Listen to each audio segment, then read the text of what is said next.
John's fun house, lights are spinning bright. Crazy, wacky game show, every inbox inside. Welcome to John's fun house. Go on, take a chance. Who's the goat of email marketing? Who's the goat of email marketing? Ladies and gentlemen, welcome to John's Fun House. So this is the only game show on the internet stupid enough to put some of marketing's greatest brains through some absolute carnage to find out who really is the GOAT of email marketing and marketing in general. So if you're new here, this is how it works. We have 5 contestants in season 1. We cover 7 challenges and plenty of points to play for. At the end of each episode, we will put the pressure on our contestants to see if they can get their own back on myself by answering 5 questions. If they get them all correct, I have that bucket of green slime poured over me. If I manage to survive, then that means I get to stay clear. So far in season 1, we are 2 gunges and 2 clean episodes. So it'd be interesting to see how today's guest fares. So this show exists to blow away the smoke and mirrors around marketing in general, to show that it doesn't have to be boring. You can be fun. You can actually showcase your personality and still learn along the way. My name is John McKee. I'm your host, the founder of GOAT Email Marketing, and this is my fun house. Before we begin, I just want to say this series is covered and sponsored by Active Campaign. So there's an email marketing platform supporting over 180,000 businesses worldwide. So if you are serious about email marketing, it's a great platform for people to use. So today's guest, let me tell you about today's guest. Wow, I'm so honored that he has come to see us in the fun house. Today's contestant is entrepreneur, storyteller, TEDx speaker, and the founder of an award-winning branding agency in New York that has been trusted by some of the greatest minds of this generation. We're talking Mel Robbins, Shetty, and Fortune 500 companies. Over 20 years in digital branding, helping brands go from near zero revenue to over $1 billion. And that's just the agency. Then goes on to build a global community of entrepreneurs and creators dedicated to mastering the art of storytelling.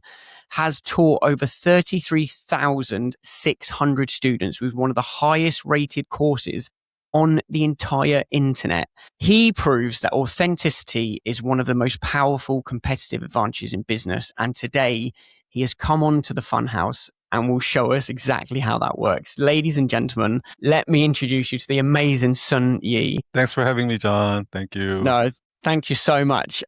So, Sun, you know how this works. We're going to do 7 rounds here, and we're going to find out who really is the GOAT. Okay, cool. Thank you, mate. I'm not really good at games, so I think it's okay. It's okay. Listen, we'll go with it. The most important thing is we get your knowledge in your brain. That is the most important gift you can give us. Segment number 1. This is a very simple. I already feel like I'm going to come in last. No. You're definitely not. Everyone that says that always does well. Oh, okay. Always does well. Okay. Yeah, we'll see.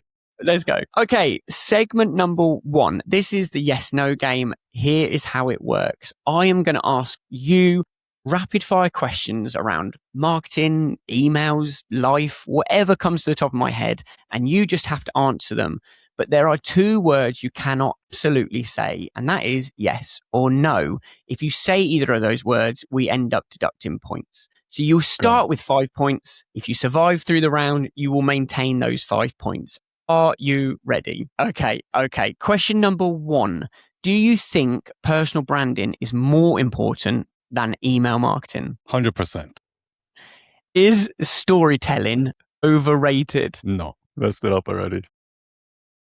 Did you enjoy working with the likes of Mel Robbins? Absolutely. Do you still ride motorcycles? Not as much. Okay.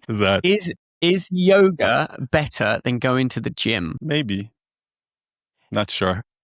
Did you really sell 7 laptops on your first day of business? Not my first day of business, but my first day at the job as a salesperson. Nice. Okay. Should every business owner be on Instagram? Not necessarily. Is authenticity turning into a buzzword these days? Hell yeah. That's not a yes, right? I don't. No, it's fine. It's fine. We'll let that go. Have you ever written something and then looked back and cringed at what you've written? All the time. Okay. You actually pretty much came through that round unscathed, like 4 points. You maintained 4 out of 5 points. So not bad. I'm There were some happy. tricky ones. I could see some of those questions were like, I want to give more here. I was like so focused on the answer, like that. Yeah. I forgot about that. Like, this is why I'm so bad. Like, I can, my short-term memory is like a goldfish. Like, you know what I mean? Okay, section number 2. This is time for GOAT or Go Home. So this is where we're going to talk tactics. I'm going to throw some marketing methods, tactics, ideas at you. And I want to know in 2026, are they goated or do they need to go home? So this is the things that used to work, still works, or maybe needs to just go completely in the bin. Okay, so topic number 1, if you use storytelling frameworks and formulas to write emails. I'll go with goated. Oh, go on. Is there something behind that? It's not like a hell yeah, but, you know. Yeah. I think frameworks are always good. Just because, like, you know, especially if you're like a creative mind, like you need some structure, you need some limitation. That's I think limitations is what drives creativity. So, you know, I think structure is actually good. And then you know, for me, here's like this. This is how I use frameworks. I don't know about you, but I never use frameworks like exactly the way it's intended. Do you know what I mean? I'm pretty flexible. So I think as long as you're doing that, I would say. Yeah, and I think you're right. Like with creatives, it feels like someone said to me, structure creates freedom. And I think having something to contain your genius helps, like, let it go, if that makes any sense. Yeah, exactly. Yeah.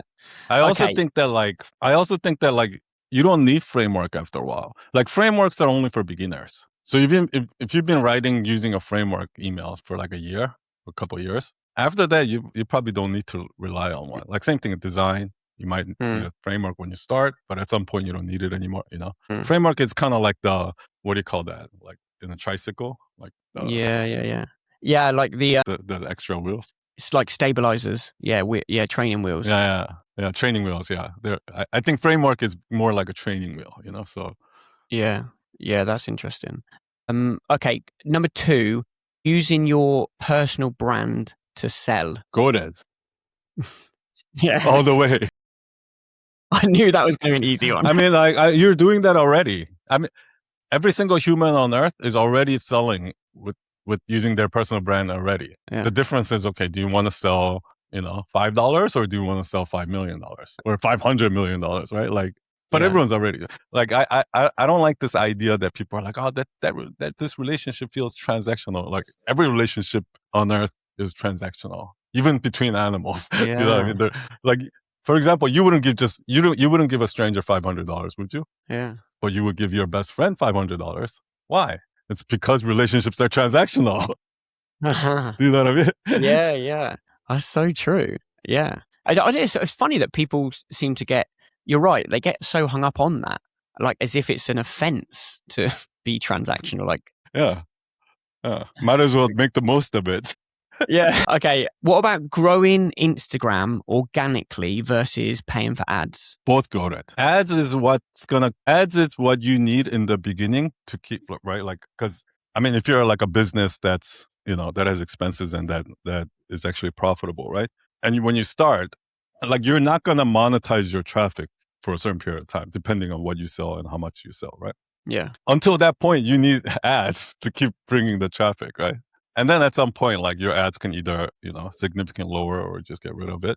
But in the beginning, I would say, why not? Like, it jumpstarts your process. You can either wait years for your organic to grow, or you can jumpstart it with ads, if you have the money. It's interesting, like, that approach as well, because some people that I've spoke with have said only go into ads when you know you've got something that's working already organically, because otherwise you're wasting it. But then on the flip side of almost like this positioning is, well, let's just go out and spray out and see what is working, and almost then you're almost you're speeding it up, right? Yeah. Yeah, exactly. You're speeding it up because what's happening, because what people do is they organically build it, right? So that, let's say that takes 3 years to build the traffic, plus work out all the kinks in your product or service, so that there's no churn, that it's a, you know, that it's a good product, it works, right? Yeah. Let's say that took 3 years. if you run ads, you could have done that whole thing in a year. You could have still fixed your product. You could have done all of that just a lot faster, right? Yeah. Like it's just that you need the investment up front. Yeah. But if you have the resources, 100% do that. Yeah. Yeah. Why not jumpstart it for sure? Okay. Selling through vulnerability and sharing struggles. Like almost at what point does it become performative, or like is there a difference there? I think where I'm getting caught up is the word selling. Yeah. Right? Because I think I separate like content and selling very clearly, at least for me. Okay. Yeah. So I never sell in my content, and people never feel like, because when I go on Instagram or YouTube or whatever, I can clearly tell this is a business person who's creating content for the business. Sure. And then there are some people, like even Gary Vee, right?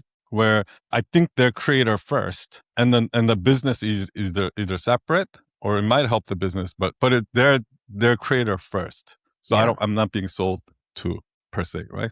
These brands are just going to grow much faster than these brands, because people can feel the difference.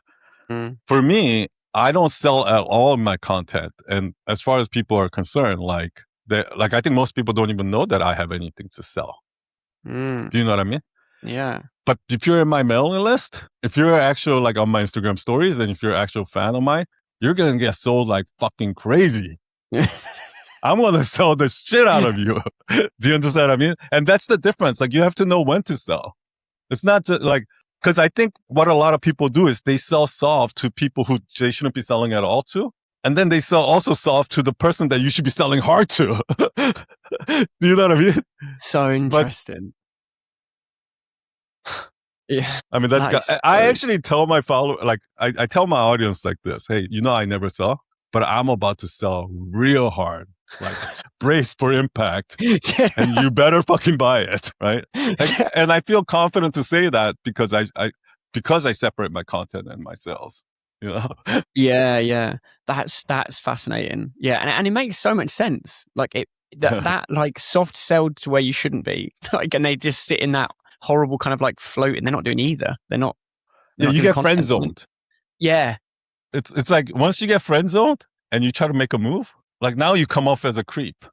Yeah. Right? And that's what's happening. That if is you're so true. And you can get friend zoned by your audience, where all of a sudden you sell, they're going to be like, what the fuck are you doing? Yeah, don't touch me. My intentions are very clear. I'm here to sell you.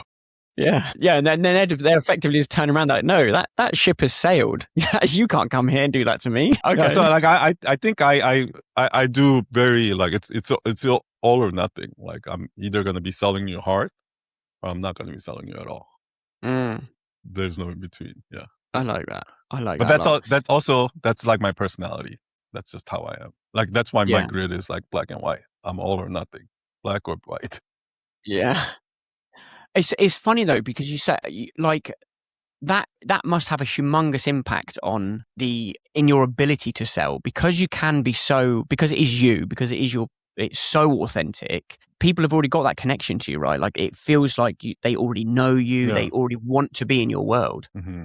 And I think it's it also gives me the confidence to sell hard, because I feel like I'm providing so much value 99.99% of the time, that 0.1% of the time, I feel like I have the permission to sell you. Sure. And it's kind of how it's like that for my agency too. So my other business, where I walked into Columbia University, neurosurgeons. These are 10 of the top brain surgeons in the world, all 67-year-old men. And I went in like this, wearing my hat with my tattoos, and I was just I was cursing in there. I was like, you're not gonna, in New York City, you're not gonna find somebody better than me to do your website, right? And I was very confident. And then right after the meeting, the marketing director came out and said, hey, I'm not supposed to tell you this, but you got the project, right?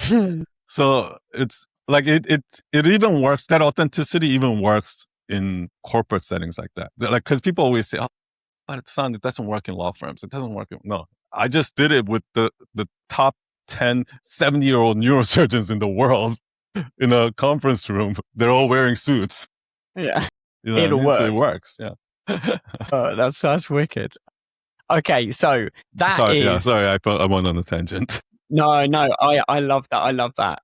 So that you actually take full 5 points for that round. So that round basically is based on how much you can share. And that was phenomenal. So there's another 5 points. Listen, you are doing all right here. This is steady going. You were worried, but you're doing okay. So segment number 3, where you see the future going, particularly with marketing, email marketing. What's working now compared to like what it was, maybe even up to like COVID, maybe up to now, what's changed, and then how you see that changing even over the next maybe 18 months to 2 years. Yeah, in terms of where I see things going, I think the biggest thing that I see is like, I think courses are done. Really? Like online self-paced courses, because I think it's becoming very, very clear that self-paced courses doesn't work for like 90% of the people. Yeah. It only works for the very self-driven people, right? It's kind of like reading a book, right? Like a book can sell 1 million copies, but how many people actually read that book and apply it and actually get the benefit from that book, right? Not many. Yeah. Majority of them don't, right? Majority of them don't even fucking read it. It's just it's still sitting on their shelf, right? And that's kind of like online courses, and it makes sense because think about it. We all know class size matters. Like in school districts, we all know if we're sending a kid to school, what are we going to want to know? Like how many kids are in a class? Is it going to be in there? 20 or is it 100? It makes a difference, right? Class size matters. So if class size matters, doesn't it make sense that when you have an online course which is unlimited class size, that it's just not going to work? Right? And I knew this already, like even in 2020, because my sister is an educator, and in her school, they did a test where they had a professor teaching at a lecture hall. And in the next room, lecture hall, they had the students there watching the projection of this teacher in the next room teaching. So it's a virtual class, right? But the teacher is actually teaching next door. And the information that was absorbed by the students was night and day. Really? Right? Same exact lecture. Just the presence of the teacher in the room. So that leads me to the next point. Like, I think the future live events are going to be massive. Yeah. Anything live in real life, I think is going to be massive. Coaching, communities. I think we all know the whole pay challenges are going to be huge over the next probably year or two until everyone just, people play it all out and then we can't do it anymore. Yeah. I mean, that's kind of marketing, right? Yeah. It's just a cycle. It's like, feels like fashion. Like it comes back round. Like the amount of times I talk to my grandparents and they're like, oh, we used to wear that when we were younger. And it's like, it just does a full loop round. Yeah. Like right now, I feel like I'm walking around in the mid 90s. Yeah. Yeah. With the baggy pants and all that. Yeah. Yeah. Yeah. That's so interesting. Like, and I love that book analogy. It's so true because I think of things like, I don't know, you think of like Game of Thrones or Lord of the Rings or any of those kind of like real deep fantasy kind of novels. There'll be people that will probably watch the films and they're like surface level. And then you've got people that read the book and they're immersed in that world. Like that is as much their world as the reality they live in. And they'll be on specific forums and they'll be in particular communities. And like that level of depth is just completely different. And it's no different to like what you're saying. I think those people, like those top 10% of people would have succeeded either way. With or without the course, they would have succeeded. The course probably just speeded up a little bit. Yeah. And that other 90% of people who bought the course that just never even finished the course. Yeah. The best courses in the world is not going to make them succeed. What they need is a coach. What they need is somebody who's going to wake them up in the morning, get their ass up and do the work. That's what they need. Honestly, it's so true. And I think even back to when I started and I thought I originally started with a course, although it was effectively like live weekly coaching anyway. But again, the drop off from that, from the people that finish and actually then go and make a career and do whatever was so minimal. And actually now, like myself, how rare I would be to take a course at all, because I'll be like, okay, where's the source of the knowledge? I want to go and see that person and I want them to like coach me and teach. Almost like want to have to sit and then be thinking, is this even the right thing? Is this what's going to move the needle for the business? Is this where I want to go? Like I want to go and work with someone who's going to look me in the eye and hold me accountable and go like, this is where the plan is and this is what you need to be doing. And it's just a shortcut, I feel like. And I also think the most value comes from like for example, when I see a creator right now that's struggling to grow and I look at their account, like very quickly I can spot what's going on. But I can spot what the problems, like 3 quick things that they can do right now, right? And that's kind of how these coaching and mentors are, right? Like whatever you're struggling with, like they might be able to unlock it like really quick, but you can't get that from a one way. Like they have to see what you're doing. Like for example, like if your copywriting sucks, like they actually have to see how you're writing and then be like, okay, this is the problem. You're not following this is right. And then you have to point it out. And then they're going to be like, okay, that's where I was stuck. And that's the problem with the online course. As soon as you take online course, unit 1, lesson 1, people are going to get stuck right away. They're going to be like, oh, okay, I get it, but I don't understand this part.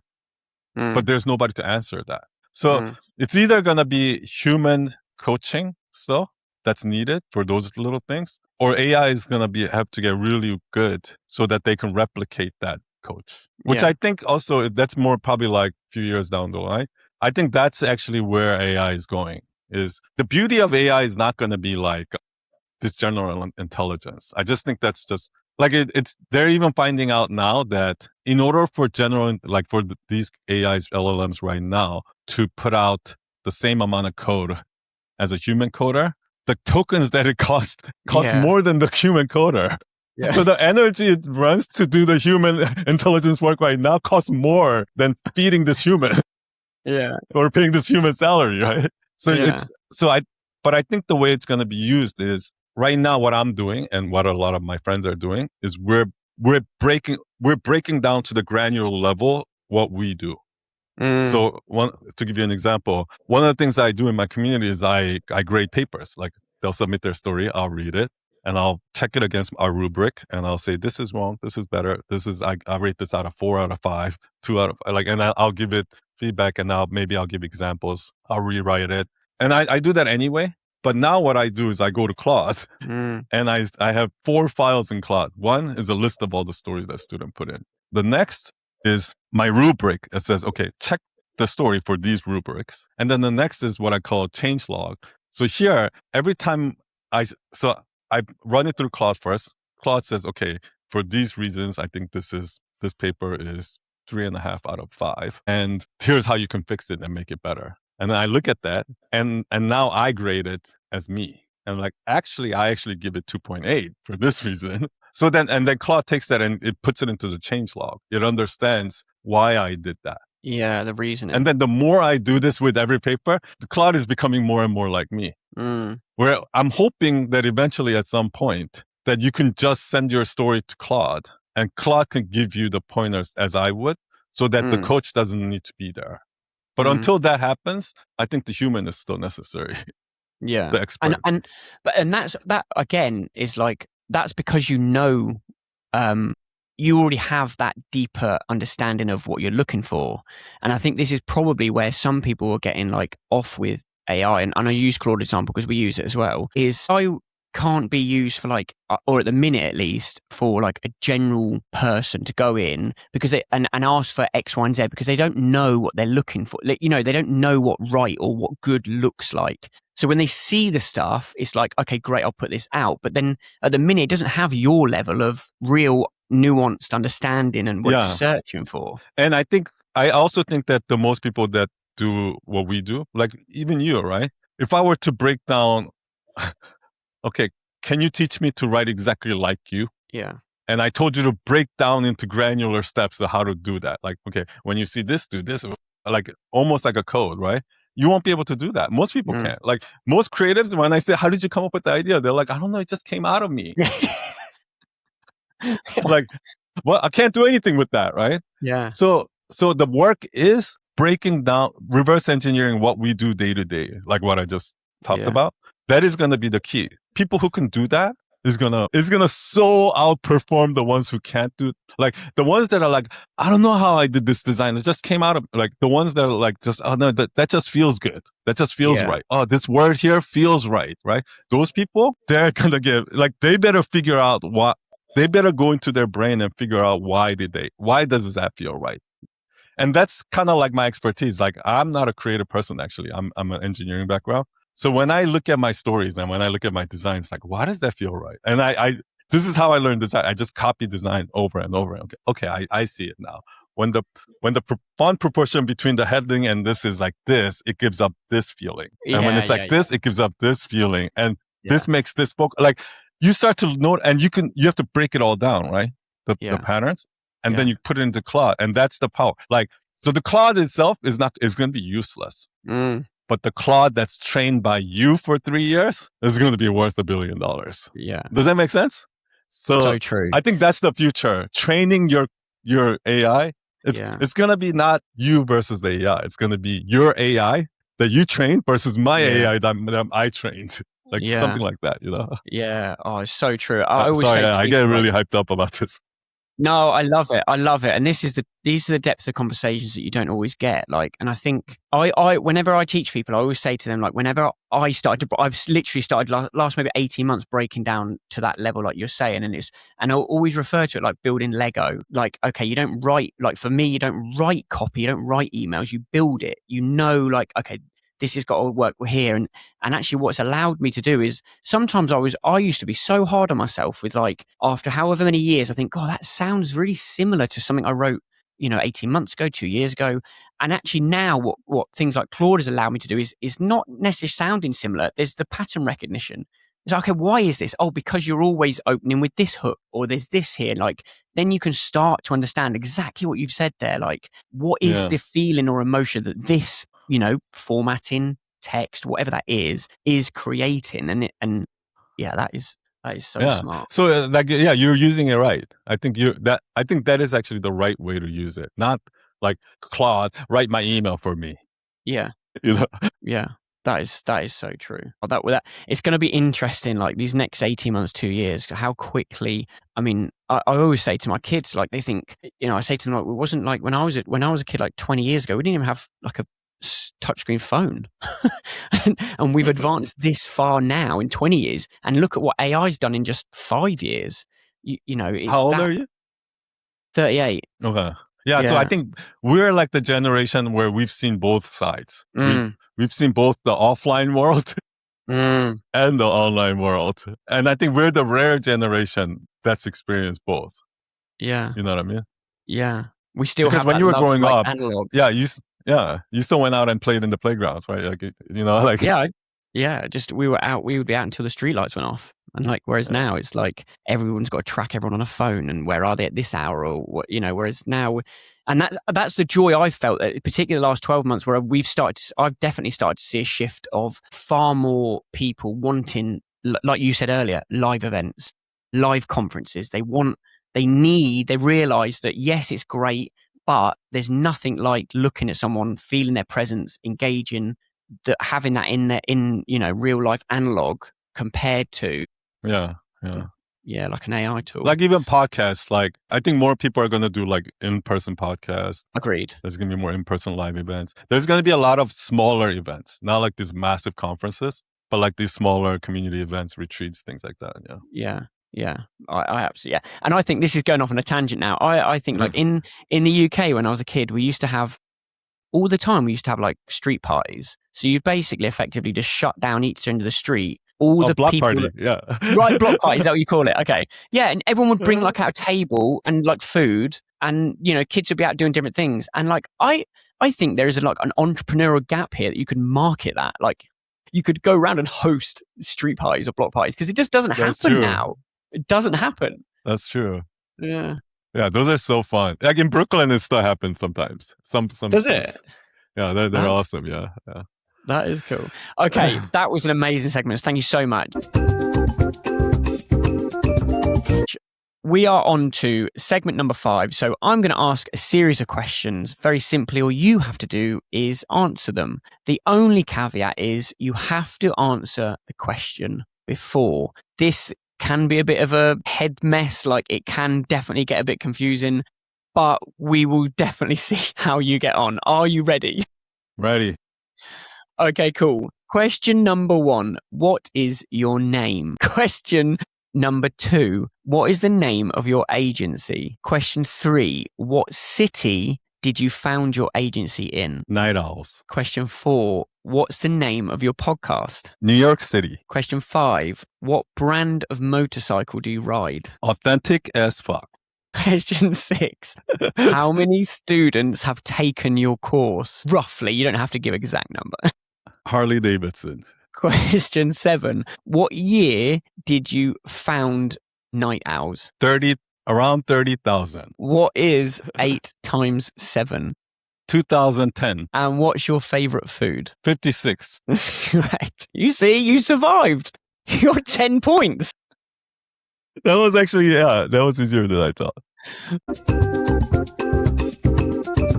Number 6. How well do you know yourself? We've done our research beforehand. We're just going to simply ask you 5 questions to find out how well do you know yourself. There's no trickery here, but this is from anything you may have said, done, posted, and we're going to see if you can actually remember yourself. Okay, question number 1. You built your first website aged 19 using 2 specific tools. Can you name them? Yeah. Microsoft Paint and text. Just text.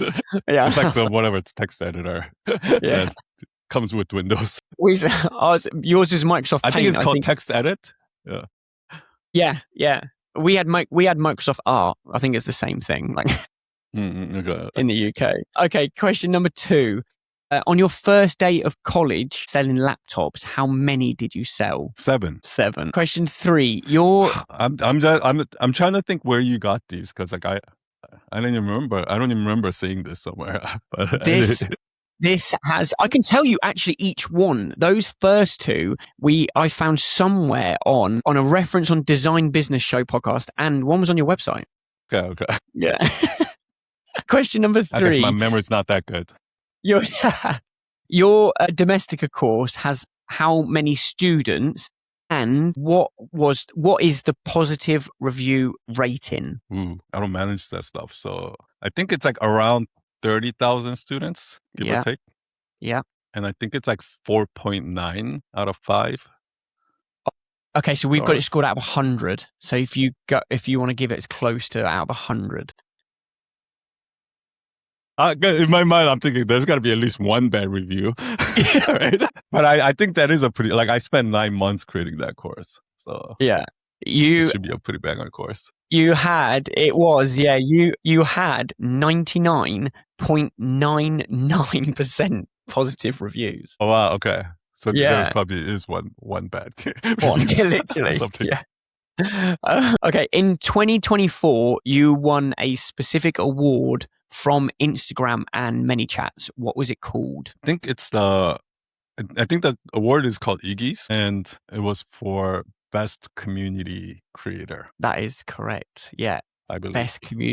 Best community focused creator. Yeah, absolutely right. And this one should be a nice, easy one for you. According to your own website, you say that you wasted how many years looking for your why? 10 years. 10 years. Yeah, absolutely bang on. 5 points. You are flying. Absolutely flying. Okay.